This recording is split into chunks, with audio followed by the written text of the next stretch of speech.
உண்மையிலேயே காங்கிரஸ் தான் பலகீனப்பட்டுச்சுன்னா அதுக்கு அர்த்தம் பிஜேபி ஸ்ட்ராங்கா இருக்குன்னு அர்த்தம். அதை ஏத்துக்கிறீங்களா? அப்போ அதே மாதிரி திமுக படுதோல்வி அடையும்னு இந்த பைத்தியக்காரங்க சொல்றானுங்களா? பாத்ரூம்ல இருக்கிற மாதிரி கிறுக்கி முதல்வரை சங்கடப்படுத்தாதீங்க. How far ideologically Vijay is brighter than Stalin எனக்கு சொல்லணும்ல.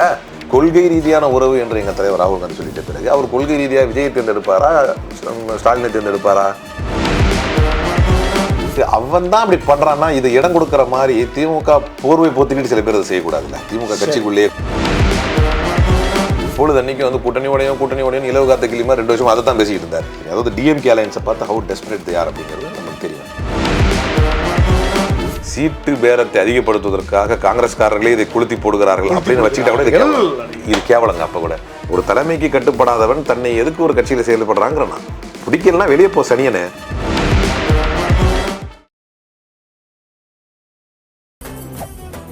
மெரிபா பன்னீர் சோடா. I trust மெரிபா. உலக தமிழர்களுக்கு வணக்கம். இது கிங் டிவி. இன்றைய நிகழ்வில் நம்மோடு காங்கிரஸ் கட்சியிலிருந்து முக்கிய நிர்வாகி தோழர் அலிம்புகாரிகள் இணைகிறார். வணக்கம் தோழர். வணக்கம். பீகாருடைய தோல்விக்கு பிறகு தமிழ்நாட்டில் திமுகவுடைய கூட்டணியில காங்கிரஸுக்கான ஒரு செல்வாக்கு குறைஞ்சிடும். இனி உங்க சீட்டை பத்தி பேச மாட்டாங்க. போன வாரம்லாம் என்ன பேச்சு பேசுறீங்க, எங்க இப்ப பேச சொல்லுங்க காங்கிரஸ் அப்படின்றதையும் மறுபடியும் ஒரு பேசு பொருளா மாத்திருக்காங்க.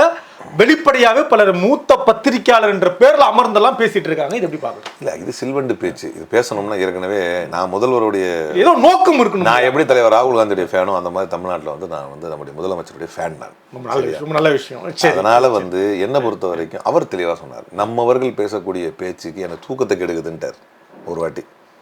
நீங்க எதையாவது ஒன்று உளறிட்டு போயிடுறீங்கிறது அர்த்தம். மேடையிலேயே சொன்னார். அதனால அந்த உளறலுக்குலாம் நான் வந்து பதில் சொல்ல விரும்புறதில்லை. மூத்த பத்திரிகையாளர் அவனுக்கு திடீர்னு இப்படி பேசுவானு, திடீர்னு அப்படி பேசுவானு, நடுநிலை. சரி, there is no such thing call neutral in time. இது right part of the history, wrong part of the history, அவ்வளோதான். ஒன்று இப்படி இல்லை அப்படின்னு இல்லை. இந்த நடுநிலையாளர்கள் தான் இன்னும் பிரச்சனை அதிகமாகிட்டு இருக்குது இங்கே. அதனால அவங்கள விட்டுருங்க. I never father about them. முதலமைச்சர் நோக்கம் என்னன்னு கேட்குறேன். இல்ல, ஒரு இலக்கு இருக்கும்ல, இது அடையணுன்ற இலக்கு இருக்கும். இல்லை, அது என்ன அப்படின்னா இந்த ஒரு கூட்டணியை குழப்பணுங்கிறது அவங்களுக்கே ஒரு எண்ணம் இருக்கு. எல்லாருக்கும் ஒரு அஜெண்டா இருக்குது. ஏன்னா கூட்டணியை குழப்பினா நீங்கள் பாருங்கள், எடப்பாடி பழனிசாமி அவர் கூட்டணி அமைஞ்சதோ இல்லையா, அவர் போய் சரண்டர் ஆனாரோ இல்லையா பிஜேபி. அது முன்னால் வந்து சொல்லிட்டு இருந்தது வந்து விசிகா வெளியே வரும், காங்கிரஸ் வெளியே வரும், இது கூட்டணி உடையும், இது கூட்டணி ரத்தன கம்பளம் போட்டு வரவேற்கிற வாங்க. அப்புறம் சம்மந்தமே இல்லாத தாவேகா கூடிய உணவு கொடுத்தா பிள்ளையார் சொல்லி போட்டாச்சு. அதனால how desperate they are in the alliance அப்படின்னு உங்களுக்கு நல்லா தெரியும். அதாவது டிஎம்கே அலையன்ஸை பார்த்து ஹவு டெஸ்பரேட் தே ஆர் அப்படிங்கிறது நமக்கு தெரியும். அதனால அதற்கு அவன் தான் அப்படி பண்றான்னா இது இடம் கொடுக்கிற மாதிரி திமுக போர்வை போத்திக்கிட்டு சில பேர் அதை செய்யக்கூடாதுல்ல. திமுக கட்சிக்குள்ளேயே கொஞ்சம் பேர் இதெல்லாம் செய்ய. அவங்களுக்கு என்ன நோக்கம் இருக்கும்? அது அவங்களுக்கு என்ன நோக்கம் இல்லை, அது வந்து என்ன அப்படின்னா இப்போ அவங்களுடைய நோக்கம் என்ன இருக்கிறதோட அவங்களுக்கு ஒரு பதிலாக நான் சொல்லிடுறேன். இப்போ பீகாரில் வந்து எஸ்ஐஆர் இப்படி நடந்து அதில் காங்கிரஸ் விட்டுருங்க, காங்கிரஸ் கூட்டணி யாரு? தேஜஸ்வி. அவர் ஒரு படுதோல்வி அடைந்தார். சரியா? அவர் ஏற்கனவே போனதை விட படுதோல்வி. காரணம் நான் இப்போ சொல்லிட்டு இருக்கிறேன், அது வாக்கு திருட்டு தான். நான் என் வாதத்தில் நான் தெளிவாக இருக்கேன். அப்போ அதே மாதிரி திமுக படுதோல்வி அடையும்னு இந்த பைத்தியக்காரங்க சொல்றானுங்களா?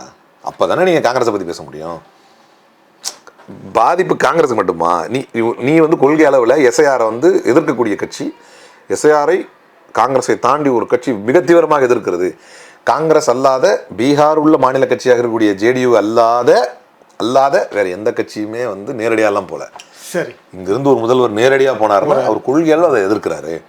இங்கேயும் நாங்கள் வழக்கு தொடுப்போம், முன்கூட்டியே யார் விழிப்பதற்கு முன்பும் நான் விழிக்கிறேன்ற மாதிரி தமிழ்நாட்டில் வந்து முடிச்சுக்கிட்டு அதுக்கு அனைத்து கட்சி கூட்டம் போட்டு அதுக்கு விஜய் உட்பட எல்லாருக்கும் அழைப்பெல்லாம் கொடுத்து எல்லாத்தையும் செஞ்ச ஒரு முதல்வர். அப்போ அவர் வந்து he is considering it as quite serious one. அப்போ சீரியஸாக நினைக்கிறார். என்ன அர்த்தம்? அப்போ அவர் திமுக உட்பட நிலைப்பாடு என்னன்னா எஸ்ஐஆரால் தான் அங்கே தோத்தோங்கிற அர்த்தம். நீங்கள் எஸ்ஐஆரால் தோத்தோங்கிறீங்களா இல்லை வந்து உண்மையிலேயே வந்து பிஜேபி நல்லபடியாக ஜெயிச்சிச்சுங்கிறீங்களா? உங்களுக்கு நோக்கம் என்ன? அப்போ அது சரி அப்படின்னா தான் நீங்கள் காங்கிரஸ் அங்கே ஓட்டு கம்மியாக வாங்கிருச்சு. நாங்கள் தோக்கலை, பிஜேபி திருட்டுத்தனம் பண்ணிருச்சுங்கிறோம். அப்போ இங்கே உள்ள சில சில்வண்டுகள் உளறுவதை போல உண்மையிலேயே காங்கிரஸ் தான் பலகீனப்பட்டுச்சுன்னா அதுக்கு அர்த்தம் பிஜேபி ஸ்ட்ராங்கா இருக்குன்னு அர்த்தம். அதை ஏற்றுக்கிறீங்களா? அப்போ லாஜிக்கா கேட்குறேன். சரி, இல்ல பிஜேபி திருடுனது தான் உண்மை அப்படின்னா அப்போ அதே திருட்டு தானே? அப்போ திருட்டு தானே காரணம்? நாங்கள் ஏன் பலகீனப்பட்டோம்னு அர்த்தமாகுது. அப்போ நாங்கள் எப்படி கேட்கக்கூடாதுன்னு அர்த்தமாகுது. ஸோ இதெல்லாம் வந்து ரொம்ப அறிவுபூர்வமாக தெரிந்தவர் வந்து முதல்வர். நான் சொல்கிறது இந்த மாதிரி தேவையில்லாமல் உளறி பாத்ரூமில் இருக்கிற மாதிரி கிறுக்கி முதல்வரை சங்கடப்படுத்தாதீங்க. ஏன்னா முதல்வருக்கு தான் சொல்கிறேன், தமிழ்நாட்டில் நான் அவருடைய ஃபேன், தேசிய அளவில் எங்களுடைய தலைவருடைய ஃபேன். அப்படி ஃபேனாகவே இருந்துட்டு போயிடுறேன் நான். என் கொள்கை அவ்வளோதான், சிம்பிள். சரியா? அப்படி இருக்கிறப்ப இந்த 2 பேரும் தங்களுடைய உறவை பற்றி விளக்கும் போது அண்ணன் தம்பின்ட்டாங்க. இதில் நீங்கள் எதுக்கு சைக்கிள் ஓட்டிகிட்டு இருக்கிறீங்க? மற்றவங்கெல்லாம் அவர் சொல்லிட்டாரு பிடிச்சி பேசுறாங்க தேவையில்லைங்க பேசுறாங்க. 2 பேரும் சிரிப்பாங்க வேஸ்ட் லக்கேஜ் வந்து பயன்படுது. தெரியும் 2 பேரும் சிரிப்பாங்கன்ற நான் தான் வேஸ்ட் லக்கேஜ் இந்த அதிக பிரசங்கையான வார்த்தைகள்லாம் பதில் சொல்லிட்டேன். என்ன சொல்லிட்டேன்? அது திருட்டுன்னா அப்ப இதை திருட்டு இங்கேயும் நடக்கும்னு நினைக்கிறியா? இல்ல அது முறையாத்தான் நடந்துச்சு அப்படின்னா அப்ப அதே மாதிரி இங்கேயும் ஜெயிச்சிருவாங்கன்னு நினைக்கிறியா? அது திருட்டுன்னா அப்ப நாங்க திருட்டானதான் விட்டமே தவிர எங்களுக்கு அங்க பலகீனம் கிடையாது. அப்ப நாங்க இங்க அந்த பலகீனம் பத்தி பயப்படணும். So last but not least என்ன சொல்றேன்னா, இந்தியாவிலேயே அரசியல் ரீதியாக என் வாழ்நாளில் யாரையும் அண்ணன் என்று அழைத்ததில்லை. அரசியல் ரீதியாக என் அண்ணன் ஸ்டாலின் தலைவர் ராகுல் காந்தி சொல்லிட்டார். அது அண்ணன் தம்பி பிரச்சனை, நீ எதுக்கு தேவையான தலையிடுறேன்னு அது என்னமோ அவங்க பேசிக்குவாங்க. ஸோ இதில் கருத்து சொல்பவர்கள் அறிந்தோ அறியாமலோ அவங்களுக்கு என்ன நோக்கம் இருக்குன்னு நீங்கள் சொல்கிறீங்கல்ல, அறிந்தோ அறியாமலோ அவர்கள் தங்களையே பலகீனப்படுத்திக் கொள்கிறார்கள். ஏன்னா எதிரியுடைய நோக்கமே அதுதான். அதனால நான் கருத்து இப்போ நான் ஒரு காங்கிரஸ்காரன், இப்போ டிஎம்கே பேச எனக்கு கோவம் வருமா இல்லையா? பதிலுக்கு நான் பேசணும். நான் பேசினா யார் சிரிப்பான்னா நம்ம 2 பேர் சண்டை போடுவோம். ஆனால் சிரிக்கிறது வந்து எடப்பாடி கோஷ்டியும் பிஜேபியும் சிரிக்கும், எதிர்பார்க்கறாங்க. அதைத்தான் நான் ஆரம்பத்தில் சொல்றாரு. கூட்டணி உடையும் பிரியும் வந்து சேரும் மாற்றம் வரும். திமுக உங்களுக்கு உரிய மரியாதை கொடுக்கல. அது இது செல்வ பிறந்தகை ஒட்டு போட்ட சட்டம் மாதிரி அது இந்த மாதிரி எல்லாம் பேசினா எதுக்காக? இந்த கூட்டணியில் குழப்பத்தை ஏற்படுத்த வேண்டும். இப்படி பேசினா என்ன ஆகும்னா, இப்போ வந்து கட்சிக்குள்ளேயே சில பேர் வந்து ஒரு கால விமர்சனத்தை வைக்கலாம். அவன் இவ்வளவு பேசுறாரு எடப்பாடி, எதுக்கு வந்து இன்னும் இவர் இந்த கட்சிக்குள்ள இதுல கூட்டணியில் இருக்கணும் அப்படின்னு காங்கிரஸ்குள்ள யாராவது பேசணும் அப்படின்னு இவங்க நினைக்கிறாங்க. ஸோ இந்த குழப்பத்தை ஏற்படுத்த வேண்டும் அப்படின்னு நினைக்கக்கூடிய எதிரிக்கு சாமரம் வீசி கொண்டிருக்கிறார்கள். 2 தரப்புலையும் இருக்காங்க, காங்கிரஸ்லயும் இருக்காங்க. அப்கோர்ஸ் காங்கிரஸ்லயும் மலர் வந்து திமுகக்காக நாங்க தீ குளிக்கணுமான்னு சொன்னவங்களும் இருக்காங்க. அப்கோர்ஸ் அதுவும் தப்பு தான். ஏங்க ஒரு கூட்டணி இருக்கிற வரைக்கும் கரெக்டாக இருக்கணும். வெளியேறிட்டீங்கன்னா இப்போ நம்ம ஒன்றும் நாங்கள் திமுக இருந்துக்கலாமே, காங்கிரஸ் எதுக்கு இருக்கிறோம்? வேணும்னா வெளியே வரணும், வெளியே வந்துட்டு அதை பற்றி பேசணும். ஸோ இது வந்து அன்னைக்கு முதல்வர் சொன்னது தான் ராகுல் காந்திக்கும். முதல்வர் என்ன சொன்னார்? நம்ம அவர்கள் பேசுறது எனக்கு சங்கடத்தை கொடுக்குது, இவனுக்கு பேசுறது தலைவர் செல்வ பிறந்தகை சங்கடத்தை கொடுக்கும், ராகுல் காந்தி சங்கடத்தை கொடுக்கும். அவ்வளோதானே. இதை புரிஞ்சு நடக்கணும்ல. ஒரு தலைமைக்கு கட்டுப்படாதவன் தன்னை எதுக்கு ஒரு கட்சியில் செயல்படுறாங்கிறனா, பிடிக்கலன்னா வெளியே போ சனியனே, இங்க இருந்துட்டு எதுக்கு தொந்தரவு கொடுக்குற? அப்போ நாங்க உழைப்போம் கருத்து சொல்ல மாட்டோமா? சரியா இருக்கு. நாங்க காலகாலமாக உழைக்கிறோம், எங்களுக்கும் அதிகாரத்துல பங்கெடுக்கணும் ஆசை இல்லையா? திமுக அதை யார் சொல்லணும்? அதை யார் சொல்லணும்? யார் மூலமா சொல்லணும்? அதை செல்வ பிறந்தகை சொல்லணும். உங்களுடைய கோரிக்கையை நீங்க சமூக ஊடகத்தில் கிறுக்குவதன் மூலமாக பாத்ரூம் கிறுக்கர்களாக மாறக்கூடாது. 2 தரப்புலையும் இந்த பாத்ரூம்ல கிறுக்கிட்டு இருக்கீங்களா? இவங்க அப்பா சிலுக்கு இவங்க அம்மா சிலுக்குன்னு எழுதுவானுங்களே நாய்ங்க சில பேர், அந்த மாதிரி எழுதுறீங்களா? அப்படிப்பட்ட ஒரு என்ன சொல்றது பொறுக்கித்தனமான செயல்களை ஏன் செய்யணும்? புரிதலுக்காக கேட்கிற திரு செல்வ பிறந்தகை அவருடைய ஆளுமையை சோதிக்கிறார்கள், ஆளுமையற்ற நபராக நிற்கிறாரா? ஃபர்ஸ்ட் கேள்வி நல்லது. சோதிக்க தான் போடுவாங்க. தலைமைத்துவம் என்றால் பொருளாளர் பழனி பாபா சொன்ன மாதிரி கூட இருக்கவங்களே சோதிக்கிறாங்க. இருந்துட்டு போட்டோம், அப்படிதான் செய்வாங்க. இப்ப தனக்கு முன்னால் பொறுப்புல இருந்தவங்க சோதிக்கிறாங்க. நம்மவர்கள் செய்வது எனக்கு சங்கடத்தை ஏற்படுத்துதுன்னு பொன்முடி முதற்கொண்டு எல்லாரும் வச்சுக்கிட்டு தான் முதல்வர் சொன்னாரு. அதுக்கு என்ன அர்த்தம்? அப்போ அதுதாங்க இங்க பால் போட்டா நீங்க பால் அங்க போடுறீங்க. இல்ல பால் இல்ல, இப்படிதான் செய்யறாங்க. சரி சரி. இப்போ ஒரு வார்த்தை என்னது ஃப்ரீ பஸ்ஸுக்கு வந்து ஏதோ ஒரு வார்த்தை சொல்லிட்டாரு. அது இன்னைக்கு இப்ப வரைக்கும் பேசுறாங்க. அவர் என்னைக்கோ தெரியாம ஒரு வார்த்தை விட்டு, பட் ஸ்டில் மிகப்பெரிய தவறு. வரங்க அக்கௌண்டபிலிட்டி இருக்குல்ல, பேசிதான் ஆகணும். நம்ம பிஜேபி சொல்ற பேர்ல எதையே பேசி விட்டு அக்கௌண்டபிலிட்டி எல்லாம் போறது. அவனுக்கு கொலையே கலவரத்தையும் பண்ணிட்டு அக்கௌண்டபிலிட்டி எல்லாம் பேசிட்டு இருப்பானுங்க காமெடியா. அப்படி இல்ல, அக்கௌண்டபிலிட்டி எடுத்துக்கிறாங்கல்ல, நடவடிக்கை எடுக்கிறாங்கல்ல, கட்சி பதவி இருந்து நீக்கிறாங்கல்ல, கொடுத்துட்டாங்க. ரொம்ப சாமர்த்தியமா அரசியல் பண்றாங்கன்னு பாக்குறோம். அது வாட்டவர், அது உட்கட்சி பிரச்சனை. ஆனா அது கண்டிக்கிறதுக்குரியது தானே. அது சங்கடத்தை கொடுத்துச்சா இல்லையா? அது மாதிரி தான் இங்கேயும். அதுக்காக வந்து அவருடைய இதை சொல்லிக்கிறாங்களா? சொல்லிக்க தான் செய்வாங்க. நீங்க தலைவர்னு இருந்தா சொல்றாருல்ல முதல்வர், தூக்கமே போகுது உங்களால எனக்குன்னு. அது மாதிரி தான் அவருக்கும் தூக்கம் போகும்.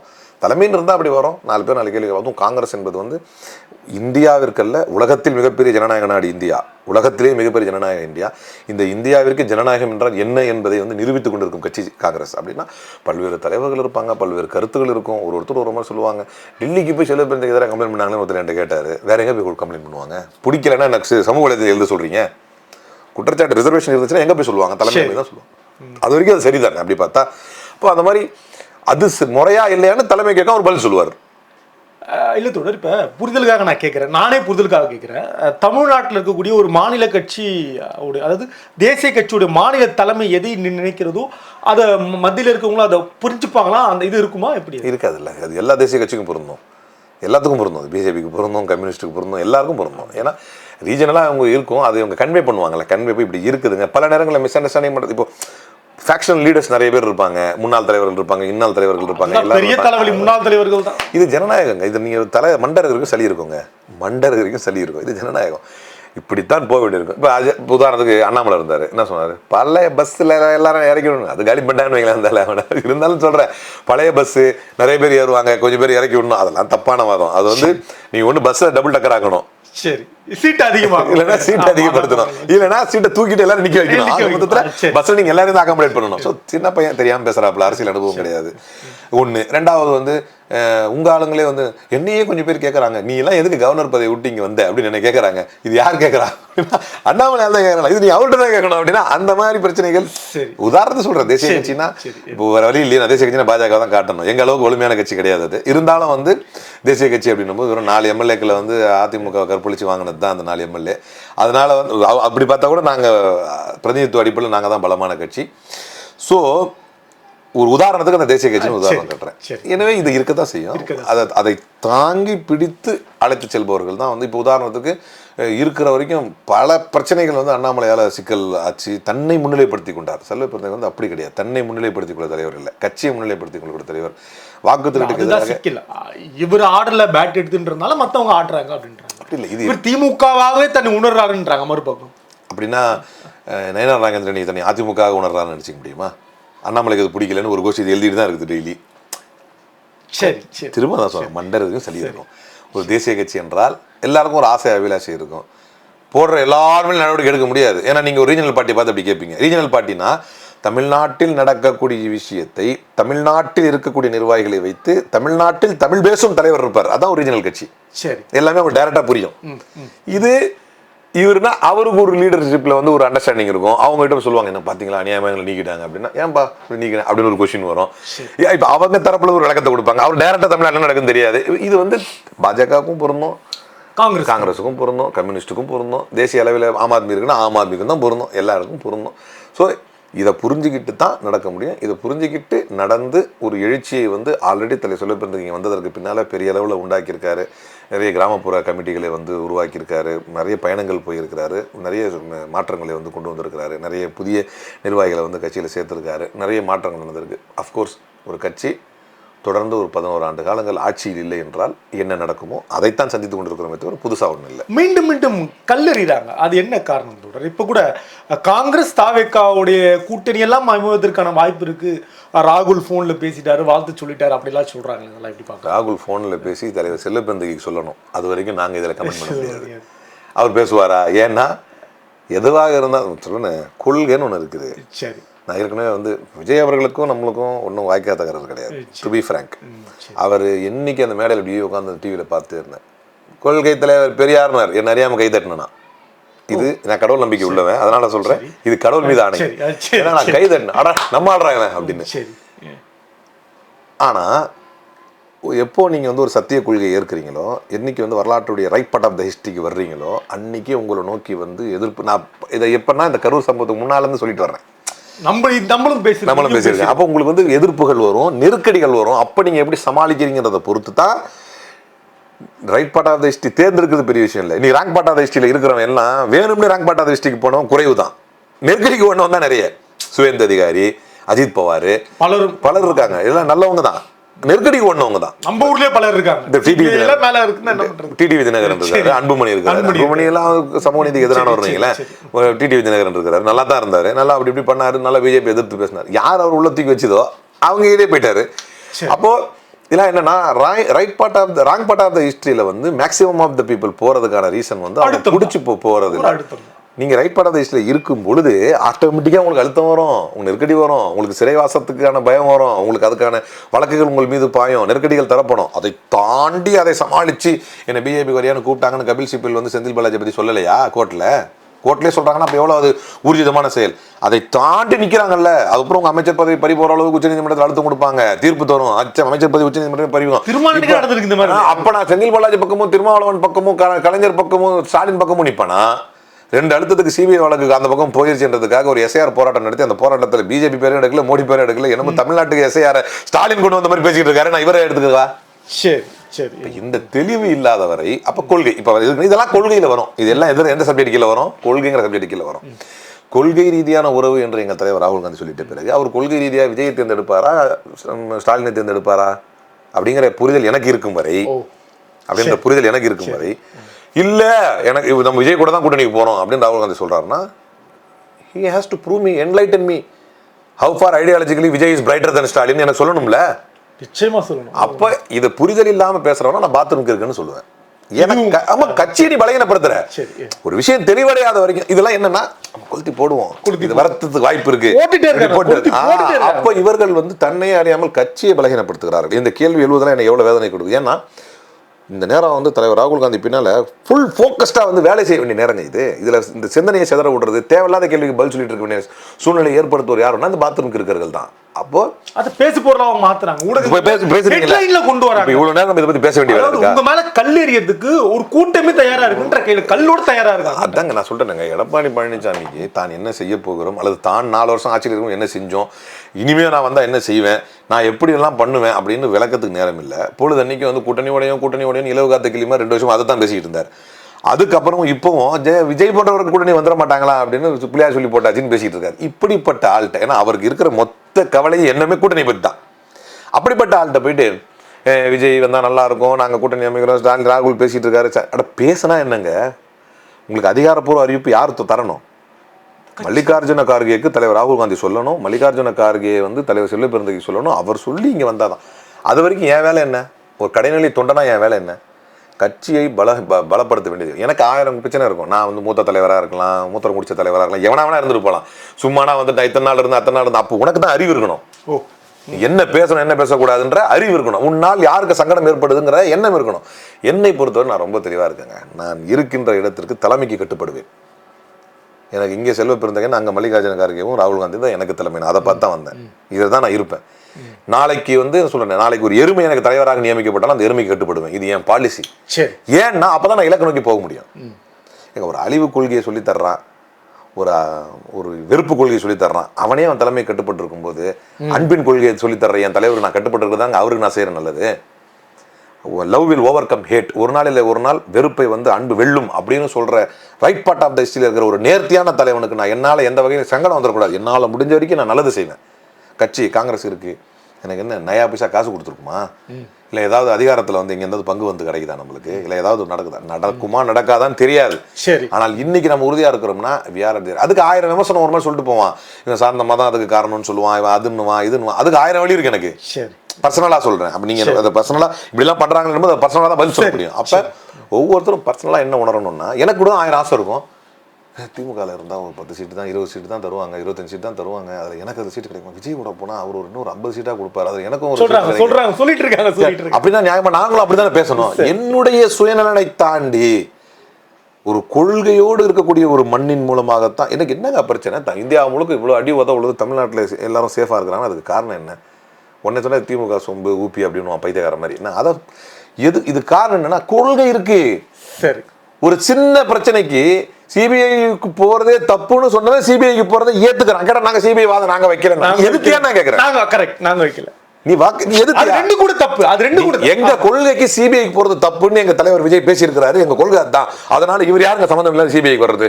நாங்க ஒரு வாதத்துக்கு, அது அவர் உரிமை. அவர் பிஜேபியுடைய வழக்கறிஞர் அணி வழக்கு போட்டு சிபிஐ கேட்டாரு, இருந்துட்டு போட்டோம். நீங்க எதிர்த்தீங்களா? கிடையவே கிடையாது. இப்ப ஏத்துக்கிட்டீங்களா? சிபிஐக்கு மாறிடுச்சு. இல்ல இது வந்து எங்களுடைய கொள்கை எப்படி தப்பு அப்புறமாவது பேசுனீங்களா? பேசல, இன்னி வரைக்கும் பேசல. அப்ப என்ன கொள்கை இது? அப்ப இது என்ன கொள்கை? விமர்சிக்கிறதுக்காக நான் எந்த எல்லைக்கும் போவேன். அப்போ ஆனா இதே இடத்துல முதல்வர் ஒரு பிரச்சனை வருது, அவரு ஸ்பாட்டுக்கு போறாரு. மறுநாள் ஒரு வீடியோ வெளியிடுறாரு, எந்த தலைவரும் தான் தொண்டர் சாகணும்னு நினைக்க மாட்டாங்க அப்படின்னு சொல்றாரு. கடைசி விஜய் மேல வழக்கு இல்லை, பாக்குறோம்ல, எல்லாத்தையும் பார்த்துட்டு இருக்கோம்ல. அப்ப இல்லை அப்படின்னு நினைக்கிறார். இப்போ வரைக்கும் ஒரு பேரையும் அவர் எடுக்கல, அவருக்கு எதுவும் இல்லை. அப்படி பார்த்தா நெருக்கடி கொடுக்குறாங்கன்னா இவரைத்தான் புஷியானது ஓடிட்டு இருந்தா தவிர அவர் தேடினாங்களா என்னன்னு தெரியல. சரியா? ஸோ நாங்கள் இந்த மாதிரி அது பாட்டுக்கு போயிட்டு இருக்கு. இப்படி இருக்கிறப்ப இவர் நேராக வர்றாரு. வந்த உடனே வீடியோ, சிஎம் சார் என்ன வேணா பண்ணிக்கோங்க, வீட்டில் இருப்பேன் ஆஃபீஸில் இருப்பேன். இது என்ன இது? நீ வீட்டில் இருக்கிற ஆஃபீஸ்னு தெரியாதா அவங்களுக்கு? அப்போ நான் என்ன சொல்கிறேன்னா, நீங்கள் சொன்னது சரிதாங்க, கொள்கை அளவில் நான் கரெக்டாக இருக்கேன். இப்போ வரைக்கும் பிஜேபியோட கூட்டணியில் அதெல்லாம் மனசு குளிர்ச்சியான விஷயம் தான்.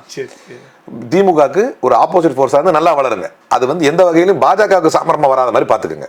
உங்களுக்கு உரிமை இருக்கு, கட்சி ஆரம்பிக்கலாம், நீங்கள் திமுக எதிர்க்கலாம், அது உங்கள் உரிமை. அதை யாரும் தப்பு சொல்லலை.